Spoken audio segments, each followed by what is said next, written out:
All right, welcome to another episode of the Agile for Agilists podcast. My name is Drew Podwall, and today I am joined as always with my co-host, Brad Nelson. Hi, everybody. Hey, Brad.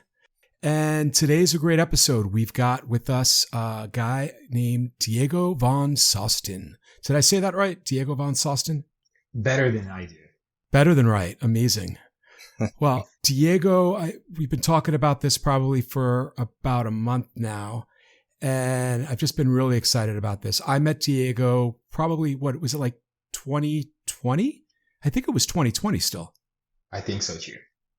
Yeah, it was right towards the end of the first year of the pandemic. And Diego had this wonderful Agile product called Teamworky that did natural language processing for forms and retrospectives, and it would spit out this amazing view that let you know whether your employees were trending positive or trending negative with their comments. And it was just such a great product. And today we're going to talk a bit about that with Diego. But just as a quick introduction, right? You know, Diego, you've said you've worked for over 13 years as a developer. You're one of those amazing developers who's turned into a product leader. You're both Brazilian and Canadian, which I find your accent to be absolutely fascinating. I love the mix. I think it's fantastic. And, now you're currently specializing in product leadership with B2B SaaS and focusing on companies through product-led growth, right? Correct. Amazing. So tell us a bit about what the past couple of years have been like for you at Vidyard. Tell us a bit about what you do there. Give us the highlights.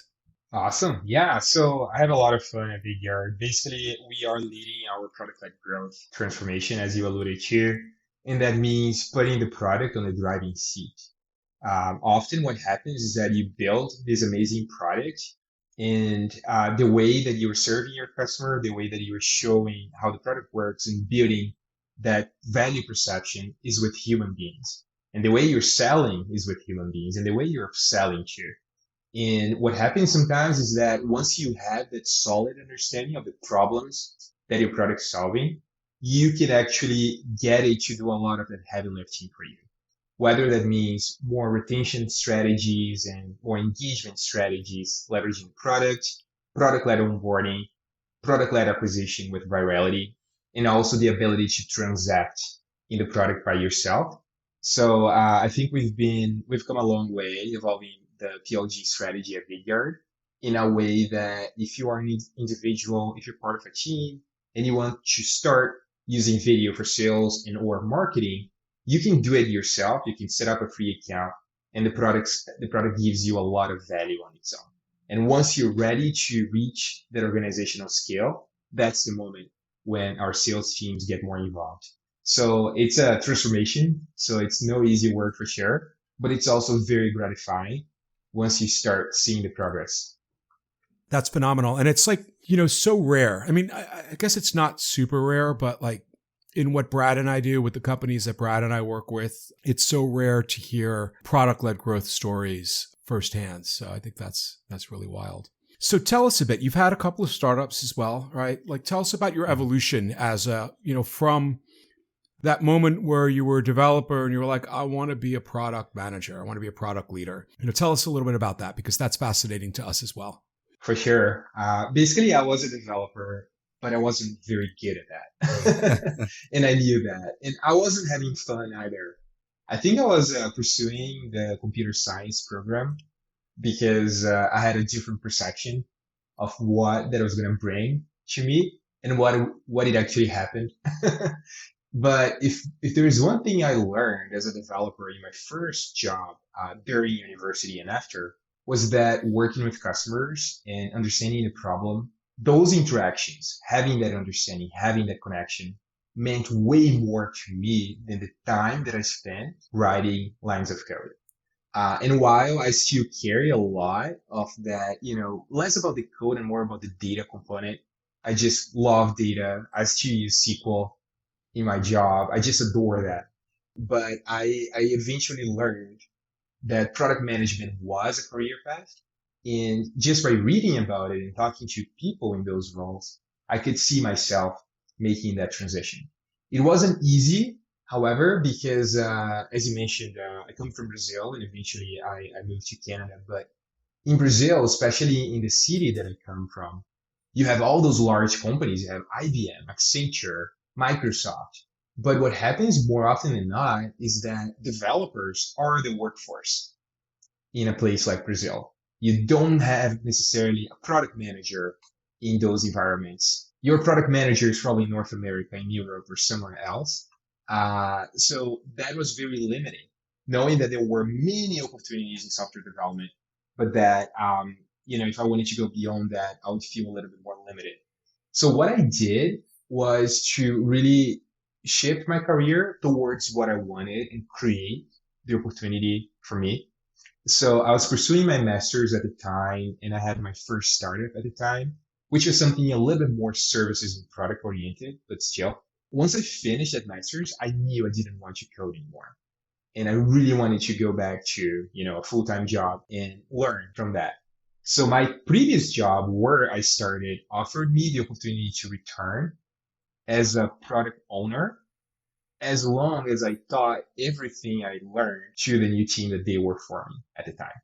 And I took it. I took it because I knew that the options were very limited. So, okay, that's okay for me if half of my day in the first few months is about teaching people all the time and hand holding them, because eventually I made that transition to a product owner role. And from there, I got into a product manager, a more formal job. That's also when I moved to Canada, had my second startup, and things eventually progressed. That's awesome. And, one thing that you said there that I want to call out is you had to teach the people that were on your team. I'm assuming, was it the developers or who did you have to teach? Yeah, developers. Basically, what we did at the time, there's this technology by Microsoft called SharePoint. And it's Never a heard of it. technology. It's a technology very used for portals. So whether that's an intranet portal that you use in your organization, Oh no, or I'm joking. I've heard of SharePoint. oh, you heard of it? Okay, I couldn't say much Sorry. because my current manager worked at Microsoft developing SharePoint. So Oh wow. it's such a small world. So I have him to blame, is what I'm hearing. I didn't want to elaborate much on Microsoft SharePoint on this podcast, and that's the reason why. Well, so you had to teach these people, and the thing is that one of the things I've learned in the past 2 years is that, sometimes you think about like teaching people as being a drag, but the more time you share with others, the more you have an opportunity to remain in self-discovery as well. And so even the act of like teaching people, especially when you've just learned something new, helps you to really open that up and evolve what you've just learned as well as go deeper. So I think that probably, like, maybe it felt like a drag at the time, but I think it was perfect. 100%, 100%. I think I was able to solidify what I thought I knew. I think that the moment that you go through it from a teacher, instructor perspective, things make more sense in your brain. But also, I also bought myself some time in terms of, I was seen as a solid product manager at the time by my boss because of my technical skills. And that's not what I wanted to happen. I wanted to phase out those technical skills and ramp up my product skills. So yeah, that definitely bought me time that helped me, slowly make that transition while ramping up a team. And what a gratifying exercise, what a gratifying experience to go through, right? Being able to bring people who were on their first job, and now some of them are still working with Microsoft SharePoint, believe it or not, in 2023. But being able to be part of those people's journeys, I think that was super gratifying. Yeah, Drew and I like to talk about martial arts a bunch because we know nothing about it. But I've heard that some masters aren't considered a master until they've taught another master. So there's definitely validity in my mind to teaching is the path to mastery. Yeah, I hate that saying, what is it? Those who cannot do teach, or something like that. Yeah, I've heard the same for manage. Yeah, I think that's terrible. So, all right, so you moved to Canada, and that's when you started Teamworky.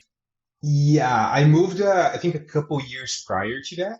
So I still had I had a job as doing something very similar to what I do now, working B2B SaaS for 2.5 years. as a director of product. And prior to that, I had a very short consulting gig, which taught me a lot about Canada. I was literally going to a mine 2 times per week and doing a lot of SharePoint work there. More from a business analyst perspective. But yeah, SharePoint helped me build my Canadian work experience. And then I said goodbye to SharePoint once again. Yeah, I wish. Okay, so you're in Canada, you're starting Teamworky. This is kind of the meat of what we wanted to talk about today, is this experience you had with Teamworky that was, an amazing product. So why don't you tell us, or the audience, because I know about it and Brad knows a little bit about it, but give us the rundown. What was Teamworky? If there was one thing that really was a curiosity that I had in my brain all these years working in tech, was there should be a better way to gauge and improve team morale. There should be. I'm seeing more and more teams being distributed. In fact, one of the companies that I worked for before moving to Canada was a global company that had a project in North America. So I would be communicating with people in the US and people in India, and I could see that there was a lot of appetite for gauging team morale, especially as people were behind screens for most of their day and working from completely different places. I was part of teams that had a very clear sense of psychological safety, teams that said what they wanted to say in a very radical candor approach, and also part of teams where there was a lot of pressure, maybe from the organization for results and very challenging timelines. And I could see that those teams operated in very different ways.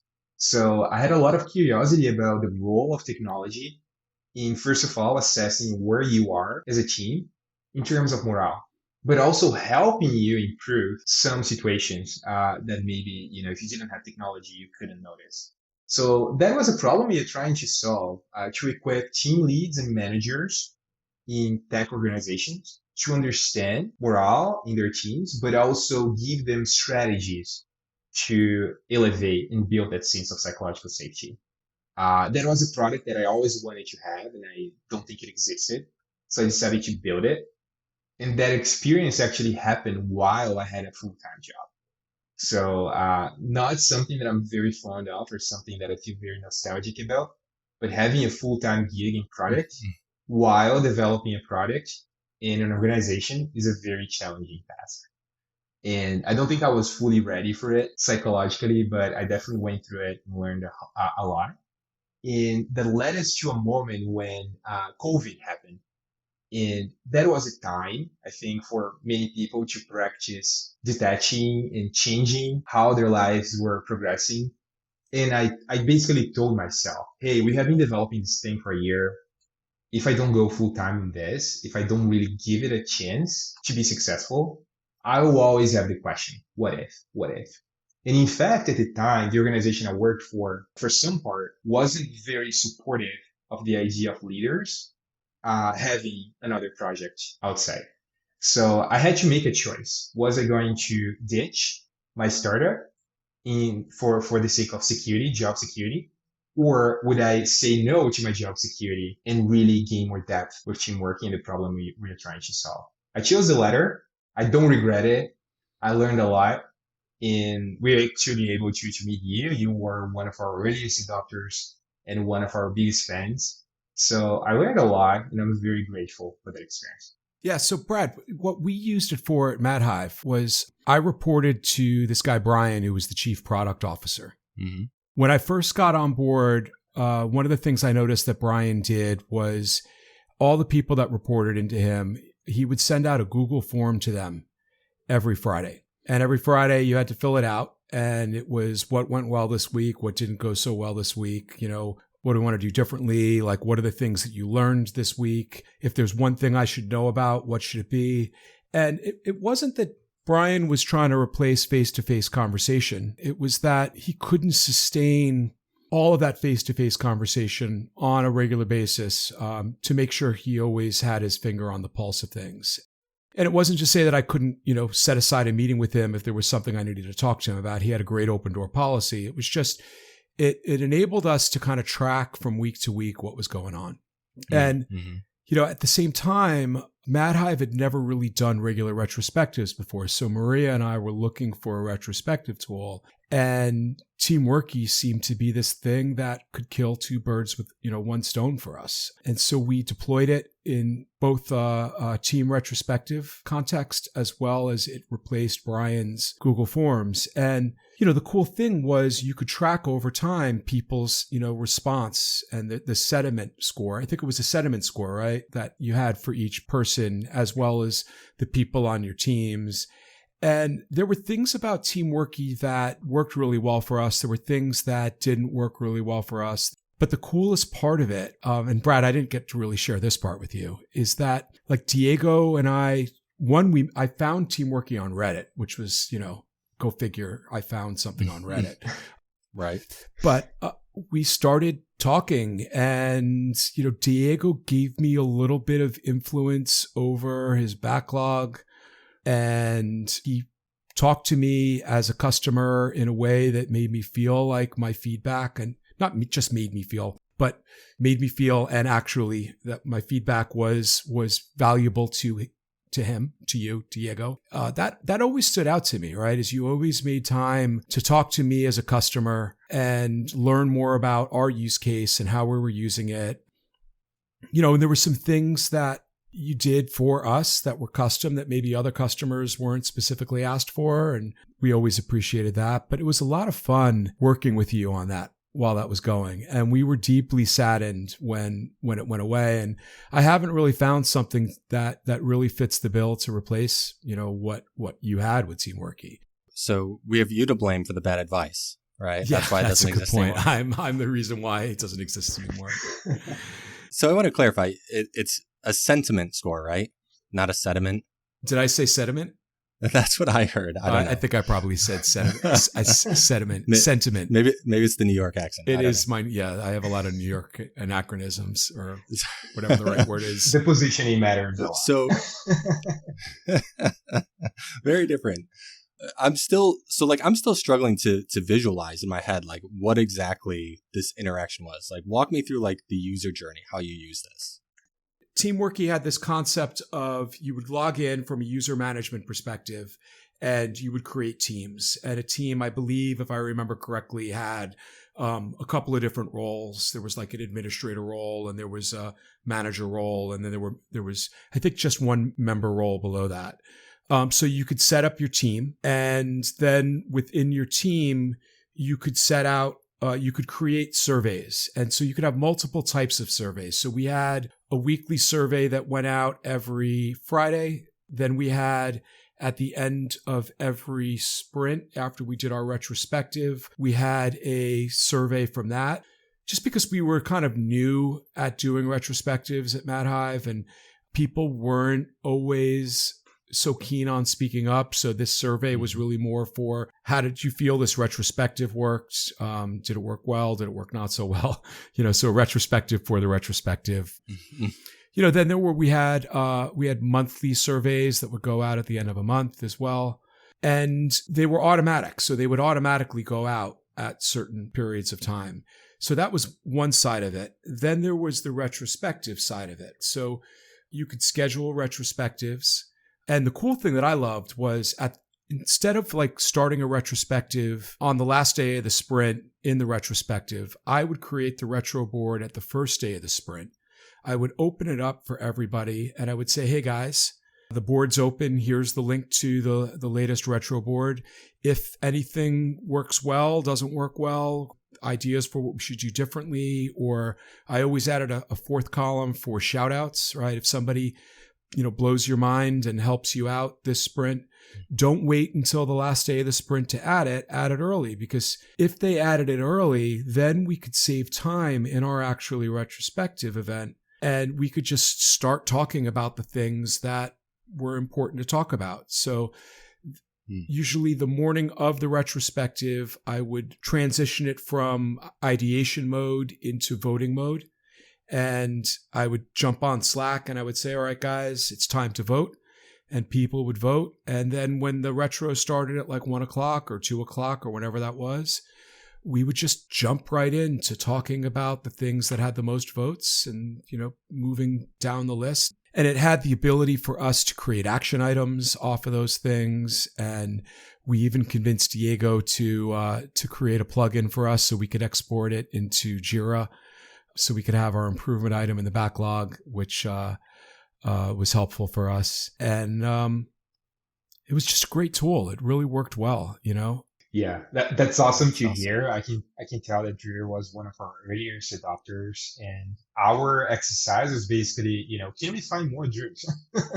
Because Yeah. he's exactly he represents the problems that you're trying to solve, and someone who is willing to put the time to really solve those problems.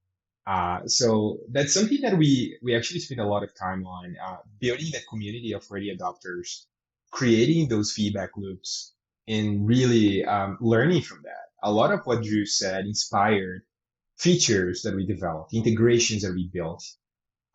We also had integrations with Slack, Microsoft Teams, I think at some point of Jira. So it was a tool that was deeply integrated into the context or the environment of an agile team. The thing that we learned was that the biggest opportunity for a product like that lied more in the HR space than in the original space where we started. We were so excited about solving that problem, thinking about the agile team, the new manager or the experienced manager that wants to elevate everybody around them, whether that's a scrum master or a team lead. It didn't matter much at the time. But we learned that the willingness to pay for the main part, for the majority, tends to be low for something like this. And getting support in an organization to fund a tool like this can be very difficult. So that was Yes. ultimately the factor that led us to not want to pivot and actually close shop. The moment that we saw this huge community with a lot of free users engaged, but few accounts that were more deeply involved, paying, and, providing the feedback more actively. But we learned a lot, and I'm glad that I was able to, meet so many folks like Drew and build those connections. You know, what's funny, I don't know if you guys are like this or not, but, whenever I report a bug, for in Riverside or whatever the tool is, I always write it almost like a QA tester, Mm-hmm. and it really trips people up, and they're always really thankful. We use a tool called memo.fm that allows people to go to our Agile for Agilists website and record a short audio recording that nobody's used yet, and you should definitely use it if you're listening. But I reached out to him because there was some functionality that wasn't working the way that I expected. And in the bug that I logged, I not only put in there that I was trying to do X type of action so that I could achieve Y type of outcome, but instead experienced Z behavior. I also put in there, and by the way, I found this product by using this Google search. I was able to get I found a community of people who were talking about it over here, and he loved that. And so I would encourage people who are technologists like us to, one, recognize that the people who build these products are real people. Sometimes they're, like you, Diego, or it's a startup. Other times it's a big company. But either way, like if you want to be that customer that gets recognized a little bit by the product manager in-house, give your feedback in a constructive way. Give them additional information about how you found the products. Give them your sentiment, not sediment.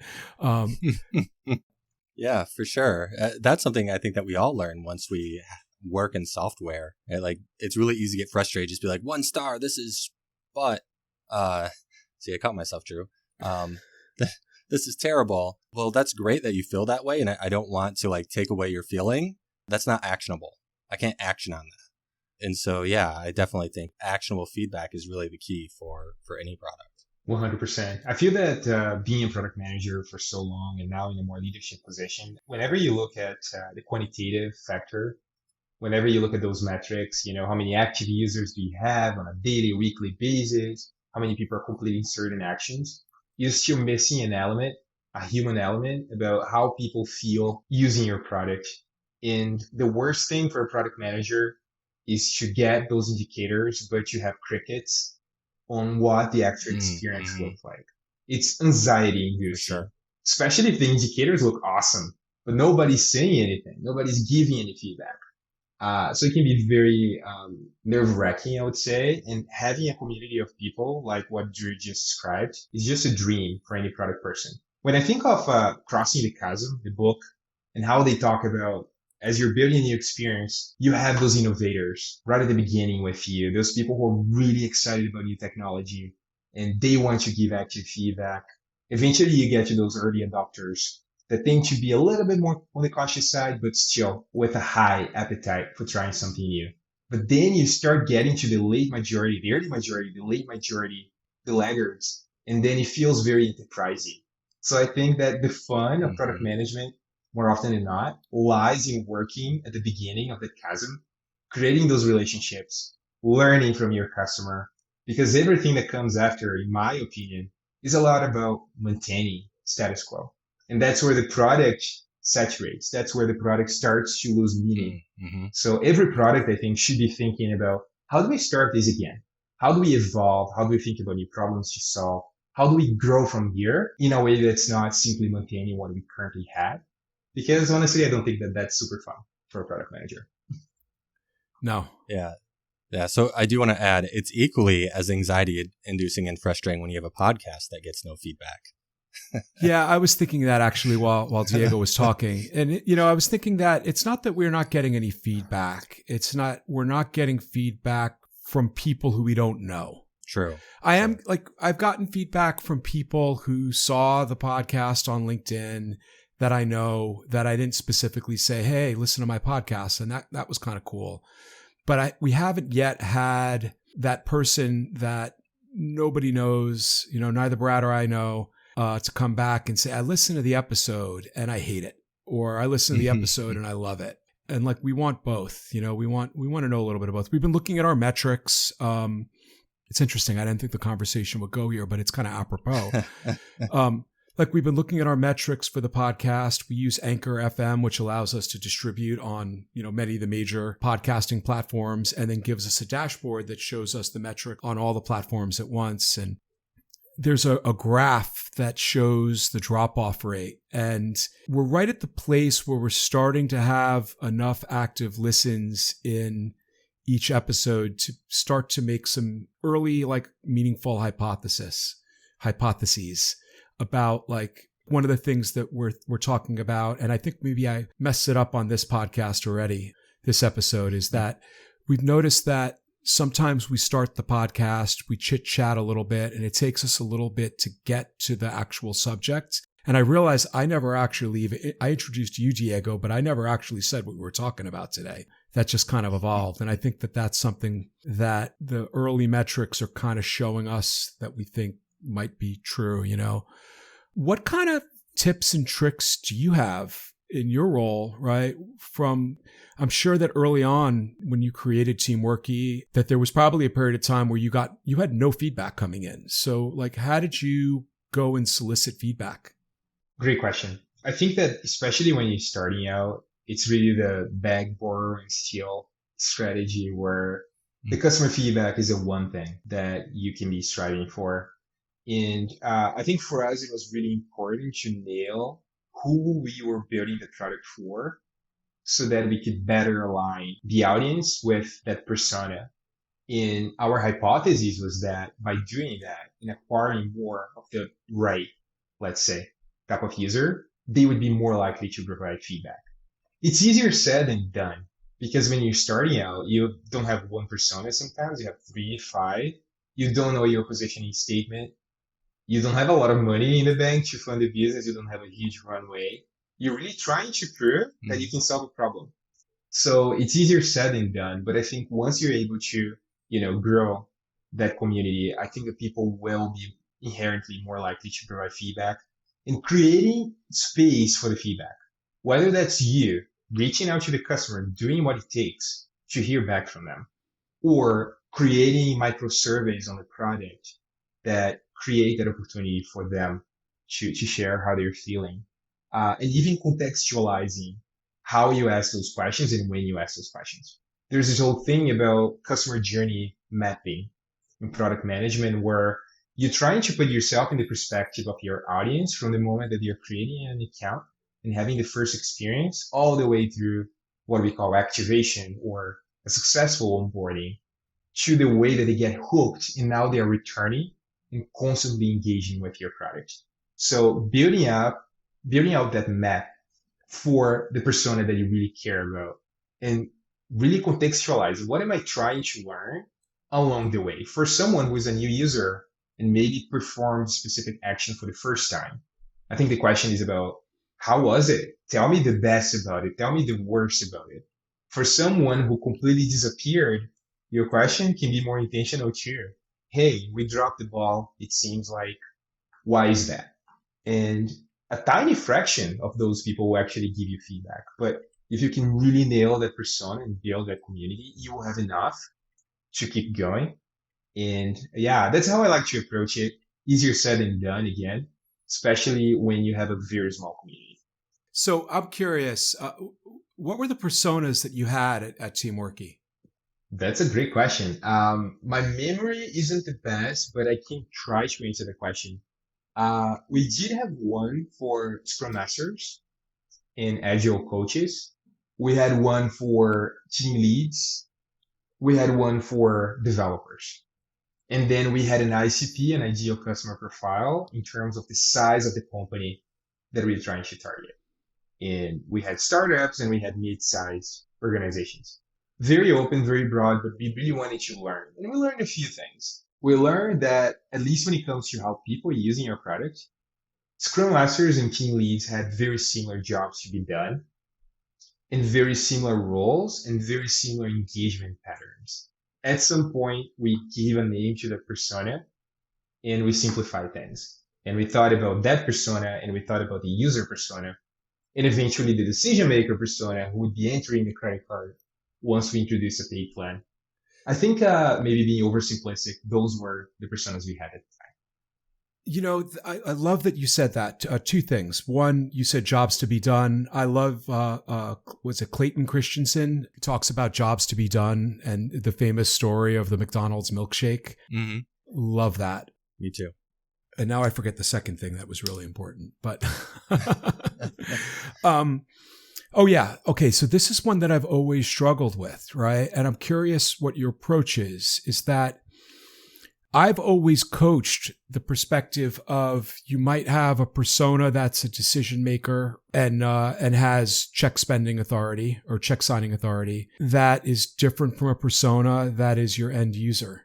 I remember I worked at a very I'm not going to say the name, a very major publisher of education content, education textbooks, like one of the biggest in the business. And my job was early in my career to build custom media learning management environments for students. And I'll never forget when they talked about the customer, they were not talking about a student. They weren't talking about a parent. They weren't talking about a teaching assistant. And they weren't even talking about the professor. They were talking about the 83-year-old, white, stodgy guy, department chair with the leather patch and the pipe, that should have retired years ago. And so we were building these digital experiences completely devoid of any of the users that were actually going to be touching this product. It was just like we were building it to be palatable and likable by the person and that was it. And I think that's why digital learning sucked for so long, especially until about 2010 or a little bit after that. But tell me a bit about how you build personas for those different types of users, the person who has the ability to sign the check versus the person who's an actual user. The good news on that topic, I think, is that there is a movement in size about people having more and more budget power and ability to make decisions than before. The whole persona topic, I think it evolved a lot from the 2000s, the 2010s, and 2020s. 10 years ago, we were still in a world where, to your point, products were being built to cater to the decision maker's needs, not to the IC, the individual contributor, the end user. And what happened was that you're selling probably an enterprise contract that lasted a year or more. And the satisfaction for the person using your product didn't matter as much when renewal time came. It was about, did that one person want to renew the contract or not? And what I think is changing, especially in the 2020s, is that there's more and more power to the user. A whole, one of the reasons behind product-led growth is also that idea that users can adopt things by themselves, and organizations are more and more acknowledging that. Talking about my current employer, it's a video solution for sales and marketing, and many of our users are creating a free account, and that's how adoption starts. With that one user that has a very clear problem, aligns with our personas, discovers our product, experiences the aha moment, and then eventually brings a coworker who brings another coworker, and now you have the critical mass in the organization of people who really enjoy the product. So we have people who pay for their own licenses, and we have people who are part of a more enterprisey type of subscription where there's a decision maker. So I think that the process around adopting a tool has uncovered even the end user has some budget power. Some people are purchasing software and expensing it, paying with their own credit card. To me, that's a very good change that unleashes a lot of positive change across the board. And also, decision makers on the other side are more and more supportive and mindful of what their peers and their teams are saying. So they are making, I think, less often than before, decisions about, choosing the wrong product. They are listening. They are listening to their teams. So it's such a positive change, I think. That's awesome. Yeah. I like to always say that like customers and users aren't always the same. Right? Like you have the person paying versus the people actually using, which I think is the point. And yeah, I see that in my own organization where enough people start using a tool that then it becomes a conversation of, should we have an enterprise license for this instead of everyone doing their own? Even in agile coaching, the same is true, right? Like the people who usually are the sponsors for agile coaching, and they're looking for a transformation to occur for their team. The people who benefit from that right away oftentimes are, it's supposed to be the stakeholders, right? It's supposed to be, it's supposed to be the customers. Oftentimes the people who benefit from that at first are, the teams. And it's a misalignment of needs and understandings that occur there. And, I don't know, actually, Brad, where you're at, do you guys create personas for like that? I think that would be an interesting activity if you're not, like creating personas for the different types of coaching engagements, right? A persona for the person who has the spending authority versus the persona for the person you're going to be interacting with on a daily basis, and things like that. Yeah. It's not something that we do a lot, but it is something we have done. And then I was also trained in ProSci, organizational change management, and that's a pretty standard process in ProSci, is identifying your personas. That's not something we typically use for an agile transformation, adoption, whatever we're calling it today, because ProSci tends to be a little bit more prescriptive, follows more of a PMI type approach. It's funny, I'm actually writing about this right now, but like that doesn't work so well with something as complex as an organizational change. Yeah, I one of the things, and we've talked about this, is that we got to walk the walk and talk the talk. Mm-hmm. And like whenever I'm interviewing with professional services or agile professional services organizations, I'm always asking them about like, well, what's their internal communities of excellence look like? Do they have weekly lean coffees for the coaches to come together? Do they do monthly open spaces? Mm-hmm. And a lot of them do that, but there's some out there that just, they put the coaches out on engagements, and, maybe some coach has, stood up a Slack server, and now the coaches are coming together to talk about things and trade notes. I call it comparing chessboards and hypothesizing moves with other coaches based on what your chessboard looks like or what their chessboard looks like, as a way of ensuring cross-functionality and growth. But I mean, the reality is that that's a product. A pool of agile coaches that goes out on various engagements with the team is a product, and a product is a problem solver. that solves the problem. That's the end user's job to be done. And, you know, as agile coaches, our end user's job to be done, unfortunately, most of the time is get more stuff done faster. Mm-hmm. But if we know that about their persona, I actually had a call about this kind of thing today. Like, I know that like I can be overly dogmatic and focus on too much of the culture side for my customers' tastes. And if I put together some personas for them, it'll help me to develop my products of agile coaching services better. So, yeah, something that I'll probably add, I think that the process around crafting those personas will probably vary depending on the service or the product that you're offering. When you have a product like what we did with Teamworky, and we were acquiring hundreds and hundreds of people each month in terms of users, we could afford to not have all the answers. So we had an idea of what our personas were, but it was so early to have the level of understanding. So basically what we did was to follow up with the people who were returning to the product, the people who were experiencing value, and having a very open conversation about, hey, tell me about your day-to-day. Mapping out jobs to be done, basically. Running jobs to be done, interviews, which is something that I still do up to this day. And eventually you start to find patterns. You don't need to talk to 100 people who are using your product consistently to start to find patterns. You get to that at the 10, 20 mark. And now you have enough to hypothesize who the personas that your product solving a problem for are. And now you can ask questions about how many more people fit this criteria. Can we grow? Can we build a healthy business by serving these 2 or 3 personas? But yeah, I like to keep things very loose at the beginning because more often than not, we have more questions than answers. Yeah, I like that point too. You hit on something that's very important to me, and that's using data and research to build your personas. Because that's where people get in trouble too, is they build their personas off of assumptions. And sometimes that's all you have, to your point, when you're starting. All you have are assumptions, but understanding that and that there's risk in that is something that is very important.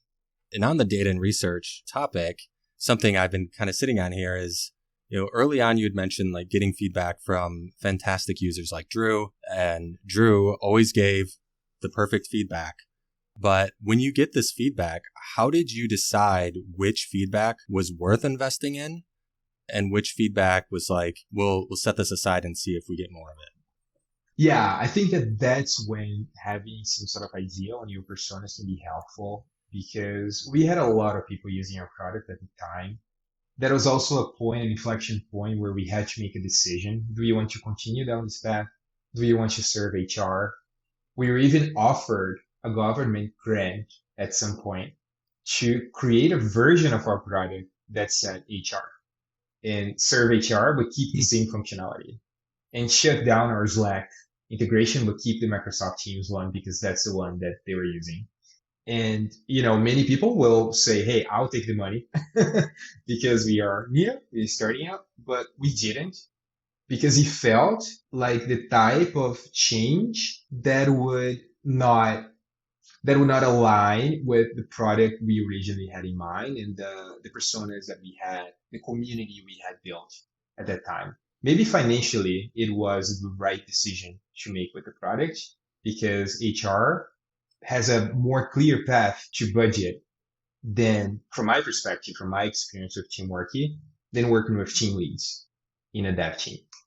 But we didn't want to build that product. So we really stuck to it, and maybe we were too stubborn when we shouldn't. But from the perspective of serving those personas, what were the decisions that would allow for, expanding reach of the product? By, addressing this feedback, we'll be able to help teams grow in sizes. We will increase account penetration or team penetration metrics on the product. We'll be more likely to convert an organization from free to paid because now you have more people experiencing value. So we had basically a checklist. What are the questions that we want to answer before we prioritize something? Ability to grow accounts, ability to monetize accounts, and, ability to get better at the problem we're trying to solve versus solving a brand new problem, which we are not good at. So many teams will have different frameworks, RISE exercises, RISE frameworks, or things like that. But impact for us in a prioritization framework was about answering those questions that were important to us. I remember early on one of the conversations that we had, I think it was with you. It might have been with another company, but I'm pretty sure it was with you. We talked about this idea where, like, me as an agile coach would be able to have a coupon code that I could give to a client that I was working with that would allow them to have a trial of it for a period of time, and maybe even a discount or something like that based off of that, or potentially I think we talked about where I would get a commission on it or something like that. Because I remember I think you had this idea early on that the path to success was to find a lot of coaches, because coaches work with a lot of clients. And, if we can create that coach persona to attract coaches, then they can be the persona that multiplies the clients that way. We talked about that, right? Am I remembering correctly? I think so. And we even implemented that at some point. Yeah. That's interesting. See, my experience as an agile coach going into organizations is I don't feel very empowered to bring tools with me. Like, that is something that we've discussed internally at my company. My company is a tooling technology company first and foremost. So we have all these cool tools that can make our customers' lives easier. And we've talked about doing partnerships with things like Desktop, and we use Mural and those sorts of things. But it's really hard to get companies to want to adopt new tools.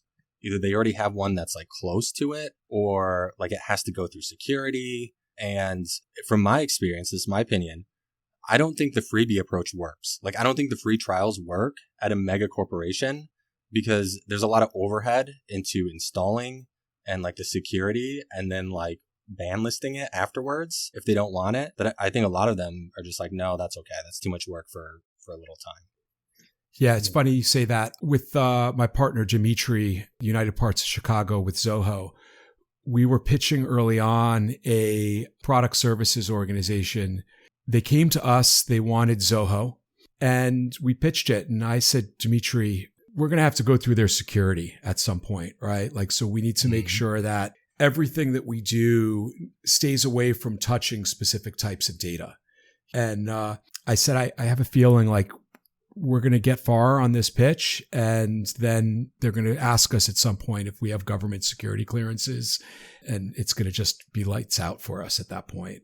And sure enough, that's what wound up happening. They got so excited about the different functionality that we could do that the topic of integration came up, and I was like trying to backtrack that off the table. And but, I have found that I have had the opportunity. It's with smaller companies where they don't have the tools yet.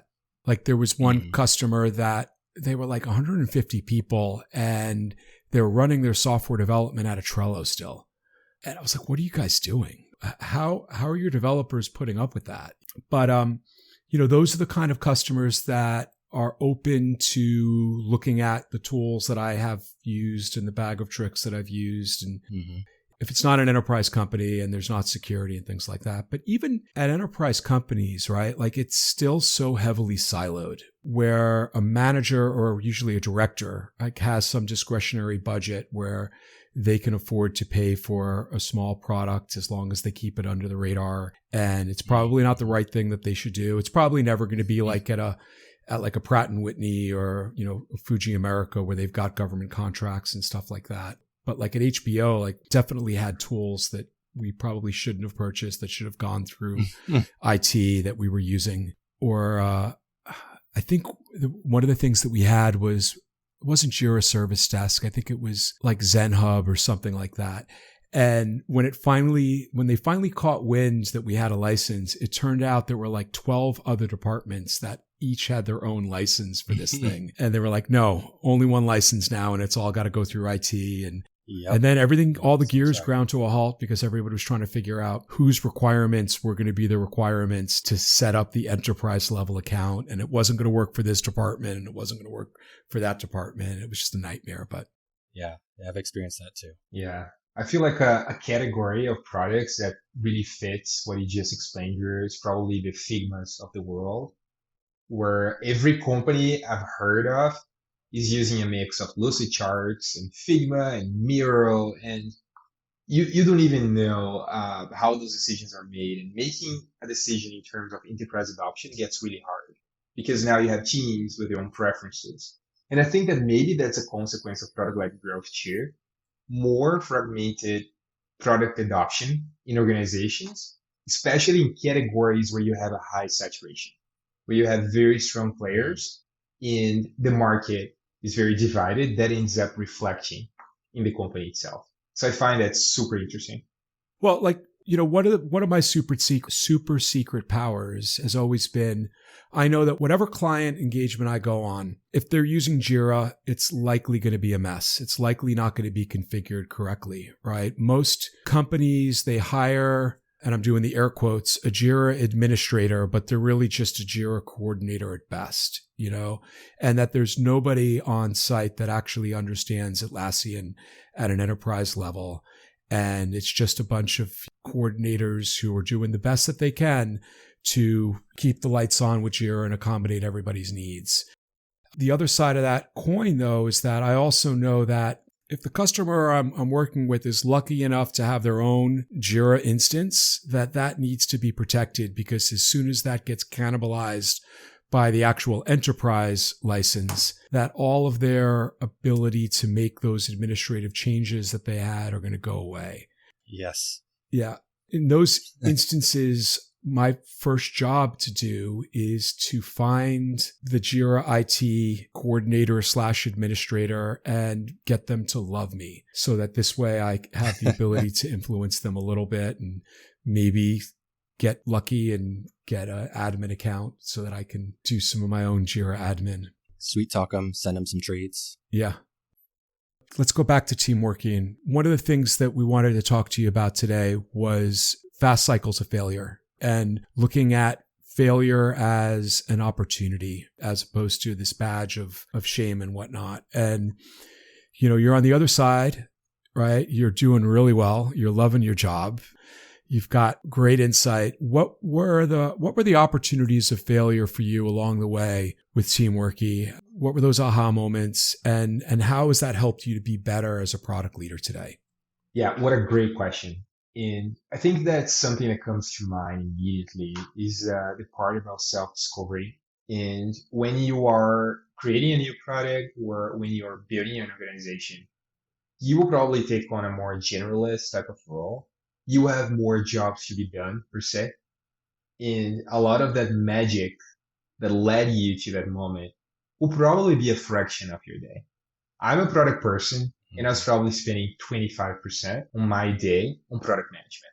And that was the moment when I realized that that's probably not something that, at least based on how I'm feeling now about the world, that's not something I want to pursue again anytime soon in the same constraints. I missed having 8 hours per day to talk to customers and work with my team to build something meaningful, put something out there, learn, rinse, repeat. And I think that, maybe it could have been a different story in terms of being a funded startup in a more, busy environment with more funding opportunities. We were in the Canadian prairies with not a whole lot going on, especially at the peak of the pandemic. So we had to go bootstrapped and we had to make decisions there. But still, I'm glad that happened because I learned that my role, what really excites me, is doing product management. It's not to build a startup. The self-discovery to me was huge, to me alone, that made the whole thing worth it. And also, I think I was able to build more empathy for how sometimes C-level and product management don't necessarily align on everything and the healthy tension that exists. CEOs and C-level folks are building a company. They're building a culture. They have very tough decisions to make. And product people are building a product. And you only can afford to build a product if you have the money, if you have the talent, if you have the culture, if you really want to go far.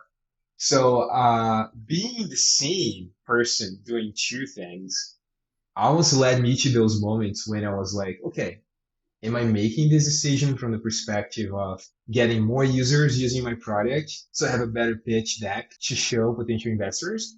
Or am I making this decision from a product standpoint because it will retain users? It's the right thing to do. It's about building for the future. And that constant conflict was just killing me. I felt like, hey, give me a CEO to work with right now, and I'll take on any healthy tension that's inherent to that work dynamic. Because, yeah, I don't excel at that. And that tension actually creates a lot of opportunity and great decisions. Often you meet in the middle and you make a decision that benefits the customer, that involves your product, and it's financially viable. So yeah, that's one of the main things I learned. I created more and more empathy for people who are building organizations. And I understand why, when I have my product-led growth conversations, I'm always saying fix retention first. Don't go after acquisition. But I understand why people go after acquisition. I understand because I was there. So yeah, knowing where I think I can be more happy and where I can provide better results and what I really like doing, acknowledging some of my strengths and some of my weaknesses, and being able to build a career that taps into my strengths in empathy for people that I work with. All of that, I think, made me so much more effective in my job. And yeah, more chill too. Less imposter syndrome, less, frequent questions about what am I doing? No, I think I understand what's happening, and there will be healthy tension, and that's okay. That's awesome. Yeah, that's the same reason why I usually tell people I don't want to start my own business. They're like, you're an agile coach. Do you know how to run a high performing organization? Why don't you start your own business? I'm like, it's because I like doing what I do. As soon as you start a business, you're no longer doing the thing you're passionate about. So I think that's very astute of you to discover. And I'm curious, so you mentioned more empathy for organizations. Your current company is a B2B, correct? Correct. So do you feel like that made you better at being a product owner or product manager at a B2B organization? 100%. 100%. Many of our customers are actually tech companies.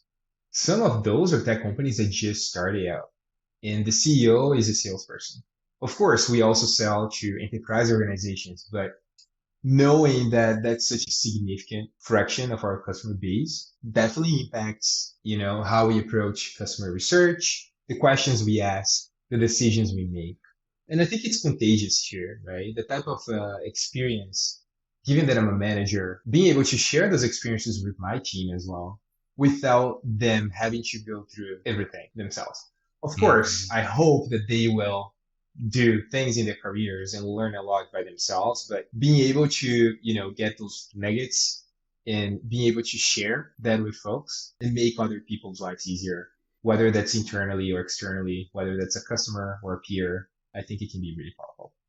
So thinking about most companies out there today are not product led. They are sales led, right? Especially like enterprise level companies that I don't even know how they're led. I guess they're steering committee and board member led, but they have product managers there. They have product owners there, right? What would you say to people who are kind of like stuck in this role of that product owner or product manager that doesn't get to talk to the customers because they're sandwiched through so many degrees, so many departments, and so many layers? What ideas do you have for them to try to get closer to the customer, to, carve out the space to create personas, even though they're not given the time to do it? What would you say to that kind of person? I think I found myself there in some of those situations too, and maybe they're not on my LinkedIn. But I've definitely been in environments like that before. And first of all, I think you probably won't be able to systematically provide awesome results if the environment around you doesn't foster that. But I also think that if you have, a coach that represents who you want to be in the company that you want to work for and the values, the things that you want to learn, etc., I think you can make an impact even in the most bureaucratic organization. I remember in that first job that I was talking about and how I was offered the product owner role, I went on vacation. It was a very waterfall company, waterfall everywhere. I went on vacation and my manager, who was basically the CEO of the regional division that I worked at, She sold a project to a customer, and a project that historically would take a year to be complete. She claimed that in 2 months, we would be able to accomplish the same outcome. I was on vacation. I was in Japan. I was very far away. I did not know what was happening. And when I returned, I was like, oh my gosh, okay, we are in a waterfall environment. A very lofty promise was made. How do we make this work? And by the way, she said, do not use Agile. I don't want to see anything related to Agile here. Please don't. So we secretly had our first Agile project. She didn't know what was happening. She would come to the office. She would start seeing all those stickies on the walls, and she would see those meetings with people standing. And what's happening? Basically, what happened was that we got back to the why. We talked to the customer. We recalibrated on what problem they were trying to solve. There was Microsoft SharePoint involved. So we had to leverage the most out of that. There are many benefits for sure. There's a lot of out of the box stuff. So we created those bi-weekly sprints. We created this touch point at the 2 month mark, and we negotiated eventually 2 more months, but we were able to deliver a lot of value very quickly. And that actually surprised my boss at the time. She's like, how did you do that? I didn't think you're going to make it. And the company became more tolerant and more open to Agile. And eventually, we had another product owner, and eventually people doing infrastructure work, working with, Azure when it was starting out and selling 365 licenses. Now they had stickies and stand-ups and sprints. So I don't know, like that was something that I think I was able to influence an environment that was very against what I stood for, but it was the only way. And because it worked, it was able to unleash a transformation. But I'm talking about a company with 35 people. So it gets exponentially hard at enterprise. So yeah, I do think you can make an impact if you can work with people who were there, people who can help guide you. But eventually, if the culture, if the environment doesn't change with you, I do think that it's worth reflecting on, what excites you, where do you want to work, what do you want to do. But yeah, a little bit of a convoluted answer. What I heard is you don't have to call it agile to do or be agile, which yeah. So what stood out to me is that, like, and I've said this a lot on the podcast before, is it's those engagements that suck, right? It's the ones that are really hard, that aren't well organized, that you learn the most from, that will make you a better product owner, product manager, scrum master.